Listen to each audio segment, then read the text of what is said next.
केंद्र सरकार के अंतरिम बजट पर पूरा देश टकटकी लगाए हुए है। वित्त मंत्री निर्मला सीतारमण ने गुरुवार को संसद में अंतरिम बजट पेश किया। वित्त मंत्री का ये छठा और मोदी सरकार के दूसरे कार्यकाल का आखिरी और अंतरिम बजट है। इस बजट में अब तक की कई बड़े ऐलान किए गए हैं। किसानों, महिलाओं, युवाओं और गरीबों को ध्यान में रखते हुए अंतरिम बजट 2024 में कई बड़े फैसले किए गए। बजट पेश करते हुए वित्त मंत्री ने कहा कि गरीब का कल्याण देश का कल्याण, हम इस मंत्र के साथ काम कर रहे हैं। तो आइए जानते हैं कि आज के अंतरिम बजट की क्या क्या बड़ी बातें हैं। निर्मला सीतारमण ने कहा कि गरीब महिलाएं, युवा और अन्नदाता का हमारी सरकार सबसे ज्यादा ध्यान दे रही है। पिछले 10 सालों में सबका साथ के उद्देश्य के साथ हमने 25 करोड़ लोगों को बहुआयामी गरीबी से बाहर निकाला है। डायरेक्ट बेनिफिट ट्रांसफर से केंद्र सरकार के 2.34 लाख करोड़ रुपए बचे हैं, जिसका सीधा सा मतलब है कि गलत जगह रुपए नहीं गए। पीएम स्वनिधि से 78 लाख स्ट्रीट वेंडरों को ऋण सहायता प्रदान की गई। इनमें से कुल 2.3 लाख को तीसरी बार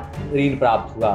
किसान हमारे अन्नदाता हैं और 11 करोड़ 8 लाख किसानों को पीएम किसान सम्मान निधि योजना का लाभ मिला है। साथ ही 4 करोड़ से अधिक किसानों को फसल बीमा योजना का भी फायदा मिला है। वित्त मंत्री ने किसी नए टैक्स या टैक्स स्लैब में बदलाव का ऐलान नहीं किया। उन्होंने कहा कि आयात शुल्क सहित प्रत्यक्ष और अप्रत्यक्ष करों के लिए समान कर दरों को बनाए रखने का प्रस्ताव करती हूं। सरकार की ओर से न्यू टैक्स रिजिम के लिए टैक्स में छूट की सीमा को 7 लाख कर दिया गया था। इस बजट में इनकम टैक्स देने वालों को कोई राहत नहीं मिली। निर्मला सीतारमण ने कहा कि अब तक 1 करोड़ लखपति दीदियां बन चुकी हैं। 9 करोड़ महिलाओं, 83 लाख हेल्थ ग्रुप से जुड़ी हुई हैं। लखपति दीदी का लक्ष्य बढ़ाकर 2 करोड़ से 3 करोड़ किया गया है।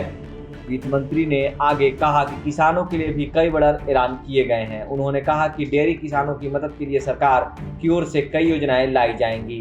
पीएम संपदा योजना से 38 लाख किसानों को लाभ हुआ है। उन्होंने कहा कि मत्स्य पालन के लिए मोदी सरकार ने अलग विभाग बनाया।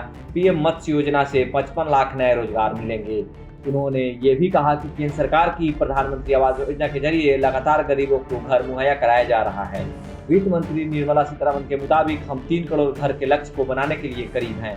अगले 5 साल में 2 करोड़ लोगों को और घर मिलेंगे। 1 करोड़ गरीबों को घरों में सोलर पैनल के जरिए 300 यूनिट मुफ्त बिजली पहुंचाई जाएगी। निर्मला सीतारमण ने कहा कि टियर 2 और टियर 3 शहरों में एयर कनेक्टिविटी बढ़ रही है। छोटे शहरों को जोड़ने के लिए 517 नए रूट पर उड़ानें शुरू करने की योजना है। देश में एयरपोर्ट की संख्या दुगुनी होकर 149 हो गई है। आप देख रहे हैं सौगंध टीवी, सौगंध वतन की।